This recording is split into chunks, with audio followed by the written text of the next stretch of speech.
Le titan Japet s'unit avec Slimène, une jeune océanine. Elle donne naissance à Prométhée souple et subtil, ainsi qu'à Épiméthée le maladroit.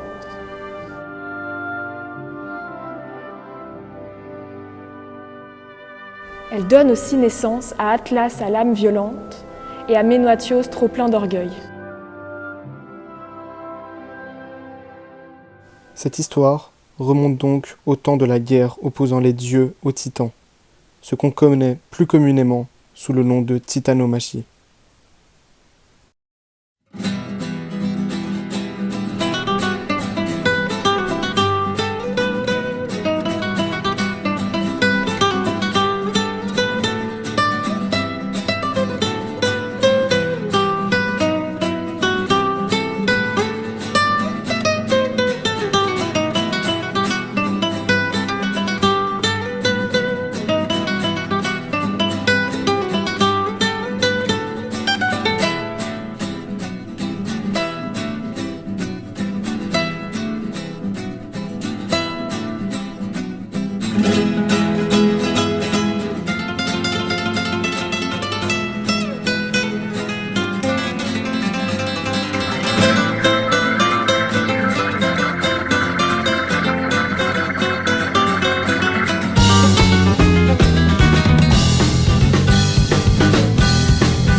Durant cette guerre, Zeus s'était fait des alliés de taille, parmi eux 2 fils de Titan, Prométhée et Épiméthée.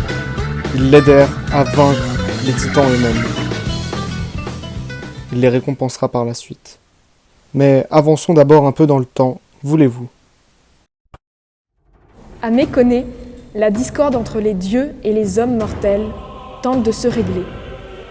Zeus trouvait le cœur des hommes possédé par la violence et la vanité. Il invite donc autour d'une table les dieux et les êtres humains.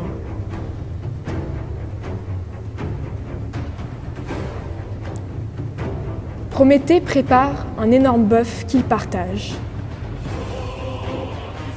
Et il met en place une ruse perfide.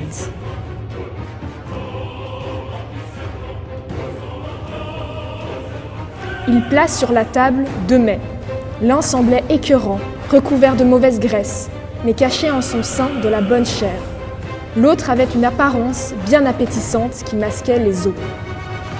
Zeus au large regard voit au-delà des apparences et ironiquement s'exclame « Ô fils de Japet, noble sire entre tous, tu as, bel ami, été bien partial en faisant des lots.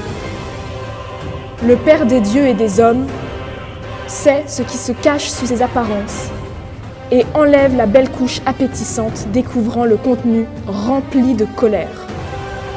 Celui-ci laisse donc aux hommes des aliments qui ne durent pas. En d'autres mots, la chair s'oppose aux os qui peuvent durer éternellement.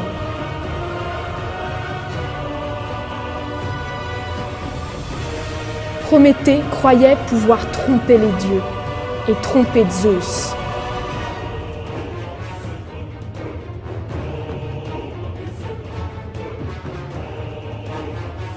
Prométhée et Épiméthée sont tous deux des frères directs et sont des antonymes l'un de l'autre. Prométhée est celui qui pense avant, Épiméthée celui qui pense après.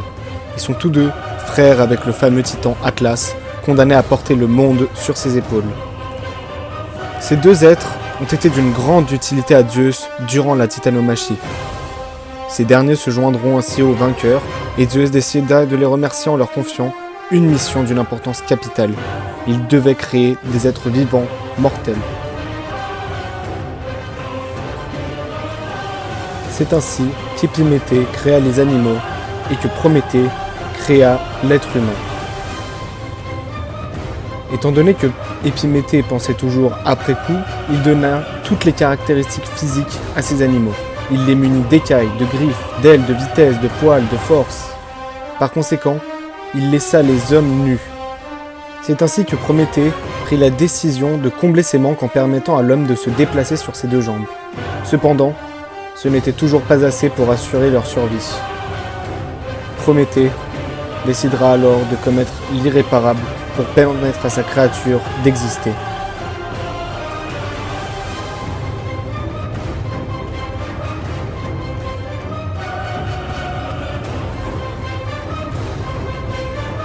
C'est ainsi qu'à l'insu de tous, Prométhée se rendit au mont Olympe. Il y trouva la flamme des dieux et il la déroba au nez à la barbe de ces derniers.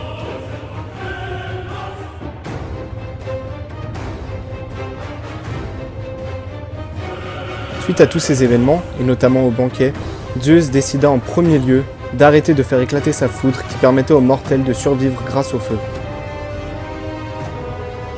Mais c'était sans compter sur Prométhée qui s'était emparé du feu infatigable. Il le donna alors aux hommes et il leur permit de retrouver ainsi protection, alimentation, foyer, outils et savoir. Après leur avoir délivré la flamme, il put les voir évoluer de façon prodigieuse. Ils devinrent des êtres intelligents, non pas capables de survivre grâce à leur force physique, mais bien grâce à leur intelligence et grâce à la technologie que cette dernière leur permettait de développer.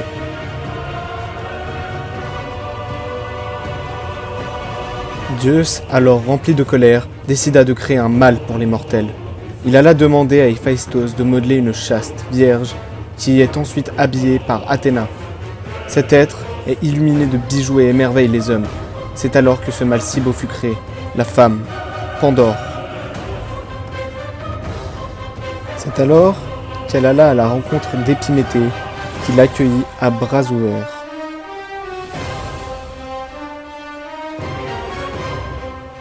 Ce dernier n'avait pas pris en compte la mise en garde de son frère.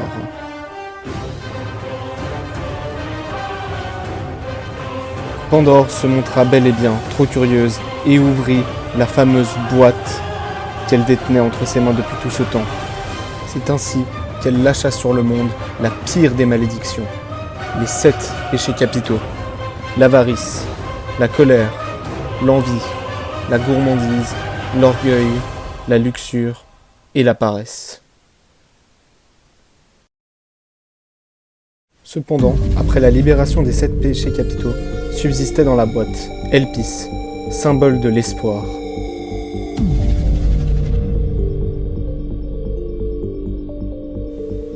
Zeus n'en avait pourtant pas encore terminé. Il se devait de frapper un grand coup encore, et elle a demandé à son frère aquatique de provoquer un déluge, chose que Poséidon accepta naturellement.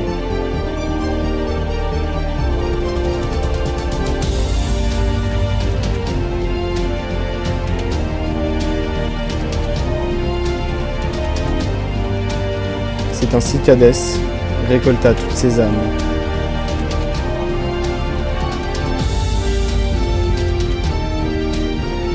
Cependant, il restait encore 2 survivants, Deucalion, fils de Prométhée, et sa femme, Pyrrha, fille d'Épiméthée. Zeus conclut enfin toute cette vengeance en se rendant au mont Atlas. Ici, il décida d'y attacher Prométhée définitivement et jura par le Styx que jamais il ne sortirait de là. Il était enchaîné avec des liens inextricables et se faisait dévorer constamment le foie par un aigle. Hermès tenta de négocier en demandant à Prométhée de révéler son secret, sans quoi il sera torturé. Ce dernier refusa et il dut en subir les conséquences.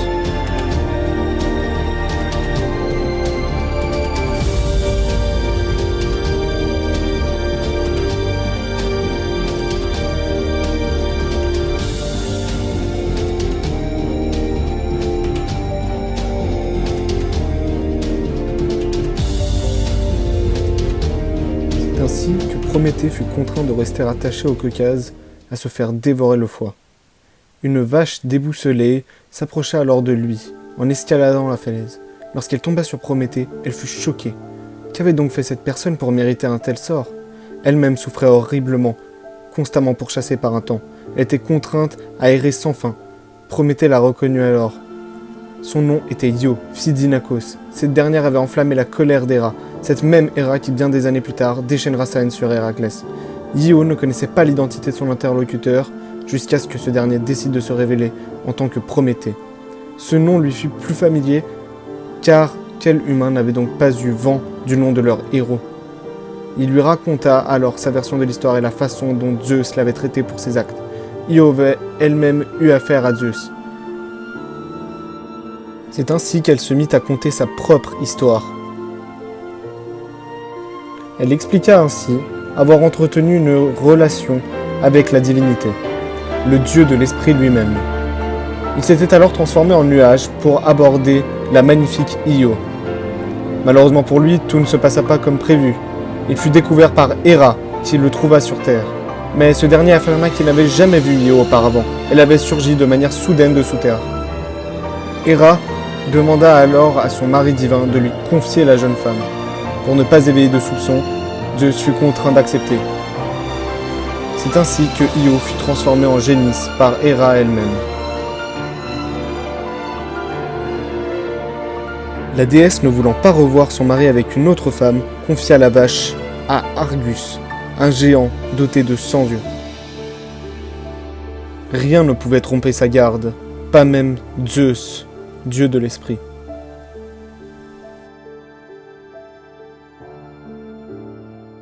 La divinité électrique alla demander à son fils préféré et le plus malin, Hermès, de trouver un moyen d'éliminer Argus. Ce dernier se déguisa alors en paysan jouant du pipeau. C'est ainsi qu'il se dirigea, petit à petit, vers Argus. Le géant entendit au loin la magnifique musique jouée par le dieu. Il se rapprocha et ensemble, ils allèrent se poser. C'est alors que Hermès commença à lui conter des histoires. Il lui conta notamment l'histoire de Pan. Non, le personnage. Toujours pas. Merci. Il est ironique quand on sait que Pan était le protecteur des bergers et des troupeaux, mais qu'il était également l'inventeur de la flûte. L'histoire fut si grandiose que Argus commença à sentir toutes ses paupières lourdes. D'abord, 50 yeux s'endormirent. Puis enfin, toutes ses paupières se refermèrent. Hermès en profita alors pour l'évincer définitivement. Ainsi, Io fut enfin libre.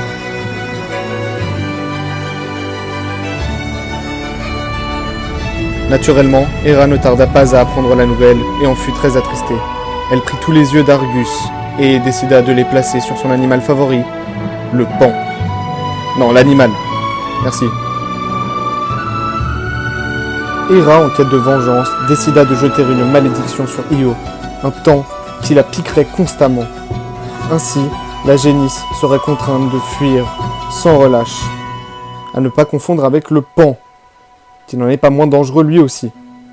Bon, j'ai tant parlé du Pan qu'il est temps de revenir au temps, en me repentant de mes égarements. C'est ainsi que Io se retrouva dans sa situation actuelle. Prométhée ne put rien pour l'apaiser. Elle se devait de continuer à errer, mais la mer qu'elle longera se fera appeler Ionienne en son honneur. Prométhée conclut leur rencontre sur ces mots. « Apprends ceci, de ta race naîtra un être glorieux, au cœur valeureux, dont l'arc me libérera. » Elle s'en alla alors.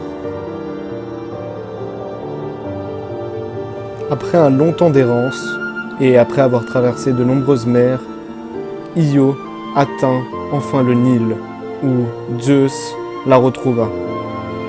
Le dieu décida alors de rendre à la génisse sa forme humaine.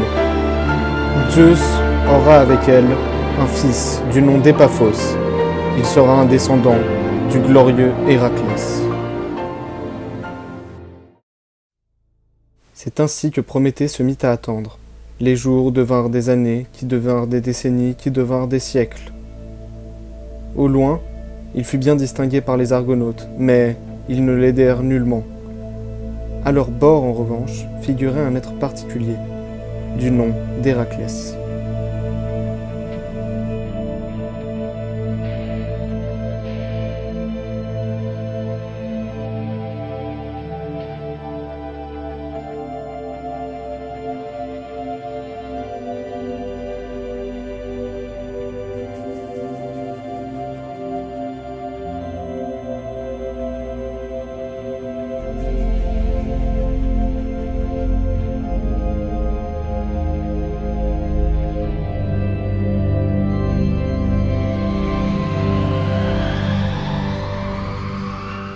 Alors que Prométhée se faisait dévorer le foie à son habitude, l'aigle fut abattu d'une flèche. C'est alors qu'il apparut. Héraclès, le plus glorieux de tous les héros. Il délivra alors Prométhée de ses chaînes et lui rendit sa liberté.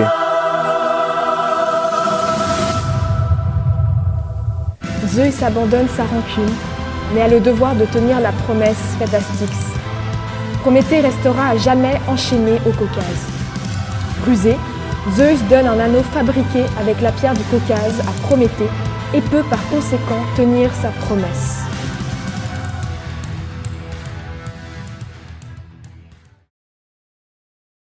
Le centaure Chiron était connu pour sa sagesse. Il avait notamment entraîné Achille et Héraclès. Durant une bataille, il fut touché d'une flèche empoisonnée par Héraclès. Éprouvant de grandes souffrances, il ne pouvait ni guérir, ni mourir. Il décida alors d'échanger avec Prométhée son immortalité. Il prit la mortalité de Prométhée et put enfin reposer en paix. C'est ainsi que Prométhée devint immortel. Et c'est également ainsi que son histoire s'achève.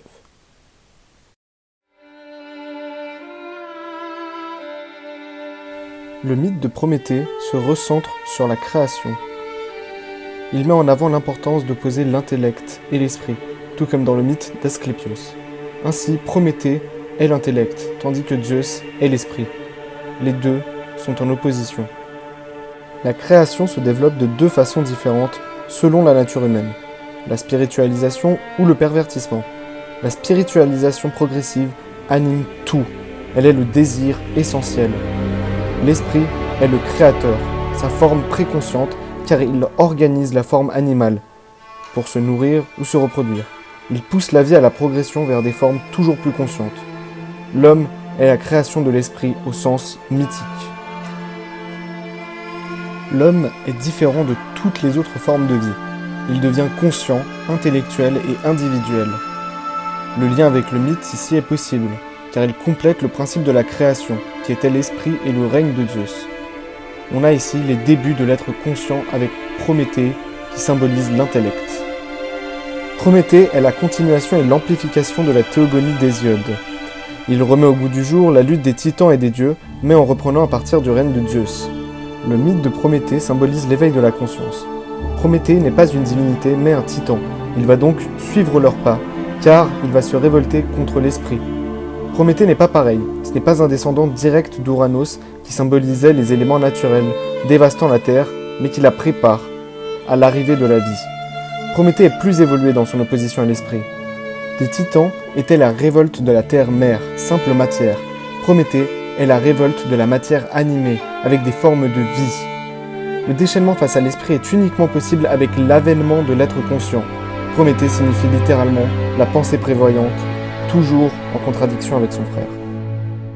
Le mythe du créateur titan est composé de 3 parties.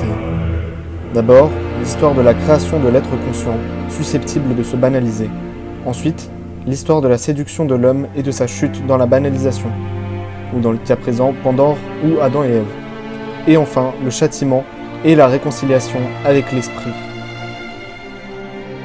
Devenant conscient, l'humain doit faire un choix dans la discorde entre l'esprit et la matière. Zeus est l'être spirituel capable du choix juste, qui n'est animé que par l'évolution et les désirs essentiels uniquement. Le titan en fait un être matériel, capable du mauvais choix et se rattachant à la matière. Prométhée crée l'homme à partir de boue. La terre est le symbole des désirs terrestres et la boue est la banalité. Mais le titan se voit contraint tout de même d'utiliser le principe spirituel pour sa créature. Pour s'en emparer, il doit aller en Olympe, où se trouvent tous les principes d'animation. L'intellect positif est la voie évolutive conduisant à l'esprit lumière. Le titan est incapable d'amener la lumière de l'Olympe. Il n'y pense même pas d'ailleurs, car c'est impossible. Il ne peut récupérer que le feu, l'esprit, sous sa forme utilitaire. L'Olympe représente l'idéal évolutif où tant le désir essentiel et son élan de spiritualisation et de sublimation. L'intellect utilitaire participe à l'élan spiritualisant tant qu'il reste tourné vers l'esprit. Une fois volée à Zeus, la flamme perd toute sa signification de force spiritualisante. Un titan révolté n'apporte avec la flamme à sa créature de boue que l'intellect réduit à n'être qu'une satisfaction des désirs multiples, qui vont à l'encontre du sens évolutif de la vie, symbolisé par la volonté de Zeus. Cette volonté ne va pourtant pas à l'encontre de ce qui anime l'homme. La victoire des dieux sur les titans signifie que l'être conscient était déjà créé à partir de la flamme et cherche à continuer son évolution vers toujours plus de lucidité, allant de la vie consciente à la vie surconsciente. Le vol du feu est la surintellectualisation banale et exaltée. Zeus ne punit pas l'acte par jalousie, mais parce qu'il s'oppose à la banalisation, qui est un concept néfaste. Les hommes créés de boue par Prométhée rejoignent sa révolte et se pervertissent. Les conséquences de l'intellectualisation amènent à l'oubli du sens de la vie. Le feu possède diverses symboliques. C'est d'un côté la lumière, donc la spiritualisation, et la chaleur qui est la sublimation. Cependant, c'est également le pervertissement de par son côté destructif. N'oublions pas aussi l'importance qu'a joué la découverte du feu par l'homme et la façon dont a découlé ainsi l'intellect. Pourtant, l'être conscient demeure soumis aux règles de la nature. Il est toujours exposé au vieillissement et à la mort, et ce dernier le rappelle ainsi à l'esprit de par la peur qu'il entraîne chez la créature de boue. La fierté dans la technologie créée par l'homme, découlant donc de la flamme, mènera ce dernier à se croire supérieur aux dieux et se banaliseront ainsi. A noter que, sans la lumière de l'esprit, les humains se banaliseront en ne restant attachés qu'à leurs biens matériels. Par conséquent, cet intellect devient prévisible et s'ensuivra une dispute violente pour de simples biens matériels et enlève tout idéal de paix. Il y a donc une distinction très importante entre la flamme purificatrice et le feu dérobé. Prométhée recommande aux hommes, lors de sacrifices, de toujours conserver les meilleurs morceaux et de n'offrir aux dieux que les os et autres morceaux moins comestibles. Il préconise ainsi aux hommes d'aller à l'encontre de l'esprit pour leurs petits plaisirs personnels et à exalter ainsi leurs désirs. La tentation se retourne naturellement contre les hommes. La trop grande affection entraîne l'aveuglement et fait régresser l'intellect prévoyant. Ce déchaînement affectif mène à la peur, qui mène à la colère, qui mène au côté obscur, jeune Padawan. Pandore symbolise la tentation perverse. Elle est la terre et par conséquent le désir terrestre en tant que femme. Elle est ainsi la séduction banale lorsque l'être conscient ne se fie plus à l'esprit. Elle est l'imagination exaltée, envoyée par Zeus après que le feu ait été dérobé. Ainsi, cette exaltation imaginative est une conséquence légale ou juste, car elle est la volonté de Zeus, de l'intellect révolté. Il est impossible de voler le feu à Zeus sans que naisse l'imagination perverse. En d'autres termes, l'intellect ne peut se révolter contre l'esprit sans que naisse la perversion. Le feu est privé de lumière et n'est pas guidé. Il se transforme en incendie, car il n'est plus guidé par un esprit clairvoyant. L'humain ne trouve plus le sens de la vie, et tout devient naturellement insensé. L'homme ne peut plus que s'imaginer sans savoir. Il tentera de se visualiser dans un avenir dans lequel il ne se représentera que le mal. Alors, tout ne sera qu'ennui. Il se doit de combler le vide, soit en s'agitant incessamment, soit en se comblant dans son luxe. L'intellect a été séduit par Pandore. Le sort de Prométhée représente l'aveuglement banal, l'amour exalté des désirs multiples. Prométhée est le symbole de l'homme perverti. Épiméthée est le conscient aveuglé. L'intellect défaillant sous sa forme aveuglée, Épiméthée, est inséparable de l'aspect révolté Prométhée. La banalisation est consommée, totalement séduite et aveuglée par l'imagination qui est représentée par Épiméthée. Il n'a aucun remords. Pandore est l'exaltation imaginative et symbolise le faux choix et la débauche. Épiméthée l'a choisi et cela entraîne un déchaînement de la perversité. Suite au vol du feu par Prométhée, les hommes sont pervertis. La boîte de Pandore symbolise le subconscient qui renferme toutes les formes du pervertissement. Il se crée chez l'être conscient qui est capable de faire des choix qui l'éloignent du sens évolutif. L'homme, créature de Prométhée, multiplie ses désirs de manière insensée, car il est séduit par Pandore, c'est-à-dire les désirs exaltés. Pour ainsi dire, le mythe d'Épiméthée complète le mythe du pervertissement de l'être conscient, créature de Prométhée. Il s'agit de l'histoire de la création de l'insistance subconsciente, l'imagination exaltée. Le subconscient est la déformation maladive de l'inconscient. Lorsque la boîte s'ouvre, les vices, les diverses formes de pervertissement se répandent. La vanité de l'intellect révolté est la conséquence de la déformation de l'esprit. La désagrégation sociale mène à une tendance dominatrice et cela est la conséquence de la dérivation imaginative de l'effort intellectuel.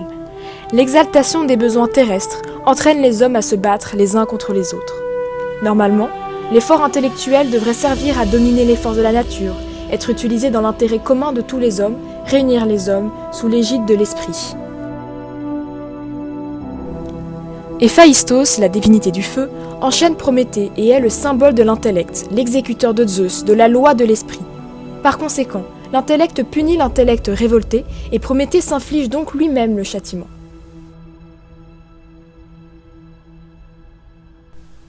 Le châtiment de la banalisation de Prométhée, qui est enchaîné à la terre, représente la préférence pour les désirs terrestres. Le foie rongé est le symbole de la culpabilité refoulée. L'aigle est d'un côté le tourmenteur et représente ainsi l'esprit négatif, la vanité coupable, moyen de refoulement. D'un autre côté, il est le symbole de la lucidité pénétrante, car il est un attribut de Zeus. Prométhée n'est pas totalement en état de mort de l'âme, car l'esprit vient lui rendre visite tous les jours. La révolte doit cesser, sinon la culpabilité ne sera pas reconnue. L'intellect révolté souffre, car il est opposé au sens de la vie et coupable envers l'esprit. Il accuse la vie et son sens, et il considère l'esprit responsable. L'intellect révolté se ment à soi-même et donc à l'égard de la vie. Il est en colère contre le sens de la vie et contre l'esprit. Prométhée est toujours enchaîné malgré tout, car l'homme est défaillant tant qu'il ne parvient pas à se libérer par sa propre force évolutive. Héraclès, qui délivre Prométhée, représente le triompheur de la banalisation. Il est symboliquement divinisé, car sa purification est parfaite. Le héros sauveur met fin à la faute initiale de la vie consciente, le péché originel. Les flèches d'Héraclès sont le symbole solaire, l'esprit illuminateur.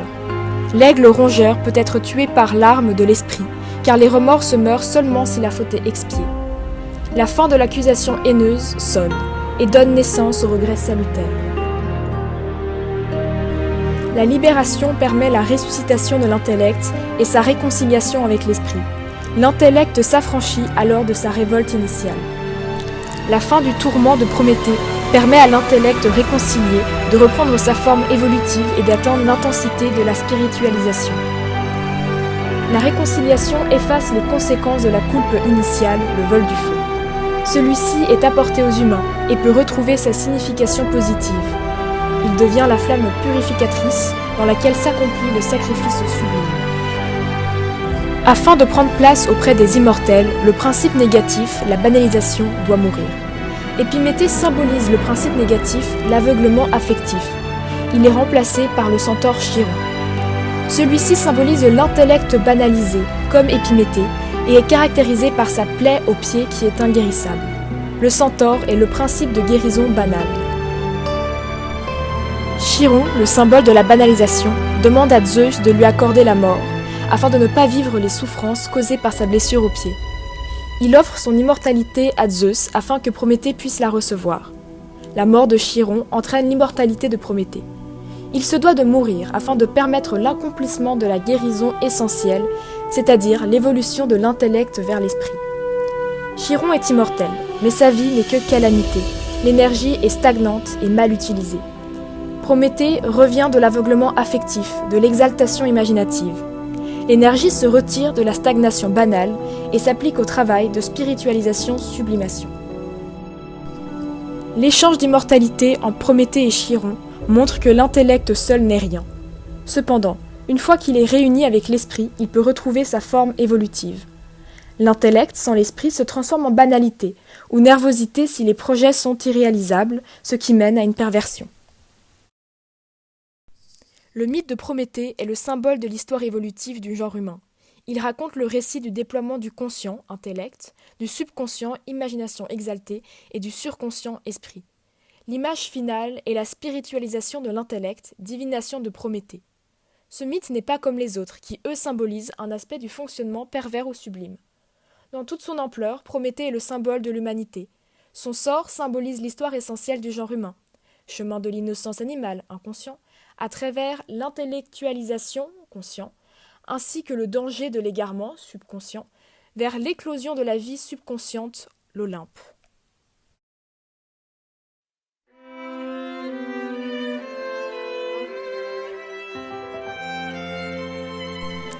Il est possible de faire des liens avec les mythes judéo-chrétiens.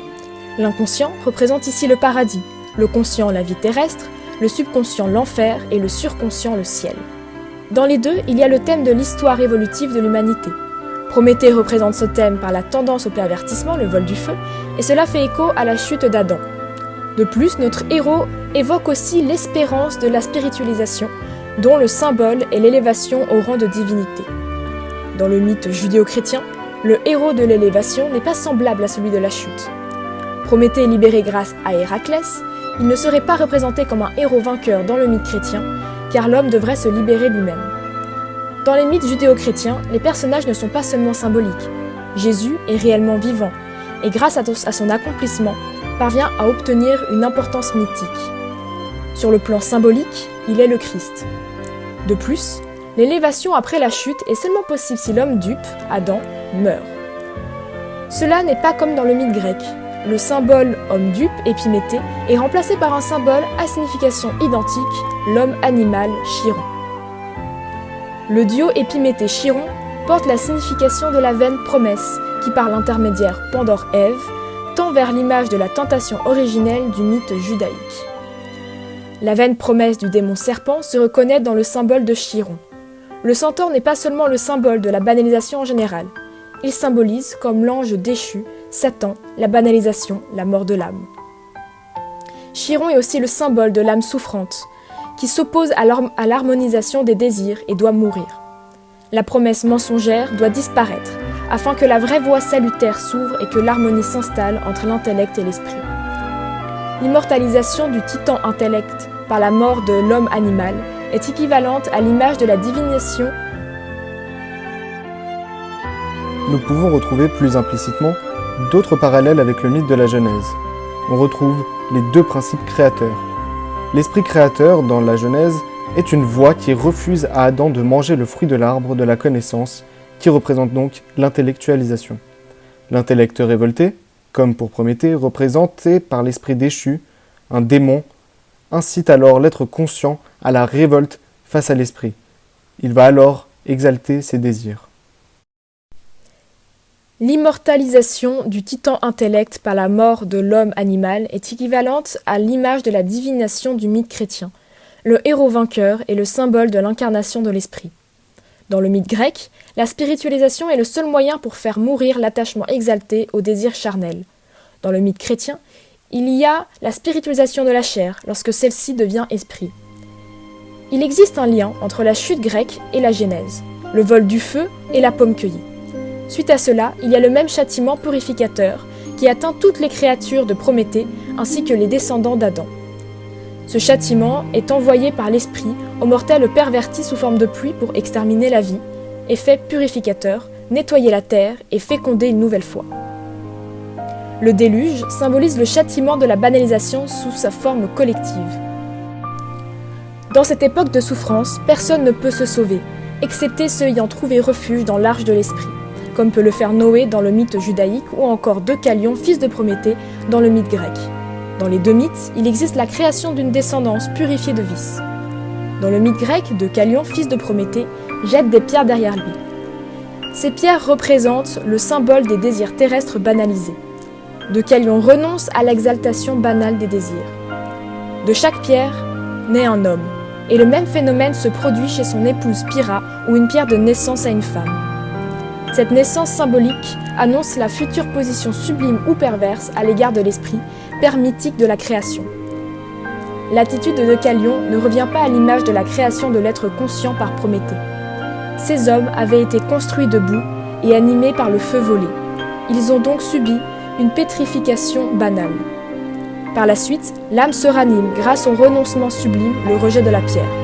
Les enfants de Deucalion sont spirituellement créés et vont vivre sous le signe de cet accomplissement. Cela nous rappelle la descendance Noé qui doit perpétuer l'alliance. La souffrance est atténuée et oubliée de l'esprit par les générations. Cependant, les cycles d'élévation et de chute se répètent et l'homme, l'humanité, poursuit son ascension évolutive, la divination de Prométhée qui, à travers sa culpabilité vaniteuse, construit un effort évolutif de sublimation et de spiritualisation, des intimes motivations, cause essentielle des activités. Nous pouvons effectuer un dernier lien avec la mythologie nordique. Loki, le dieu de la malice, représenterait alors Prométhée. Il est l'exemple typique de l'intellect perverti, celui qui s'est éloigné de l'esprit. Il utilise son intelligence à des fins pernicieuses, provoquant même la mort du dieu Balder, le dieu le plus apprécié de tous.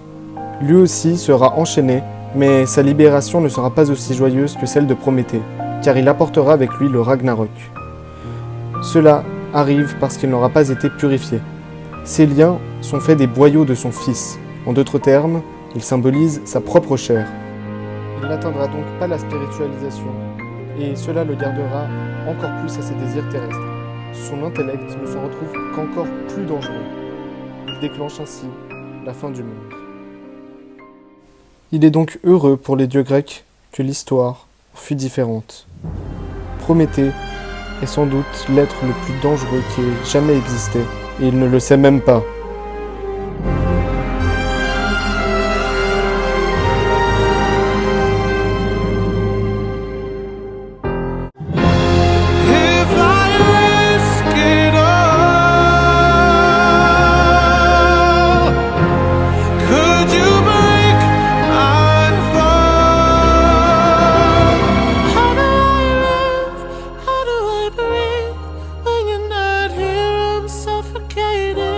I wanna feel love run through my blood. Tell me, is this where I give it all up? For you, I have to risk it all. 'Cause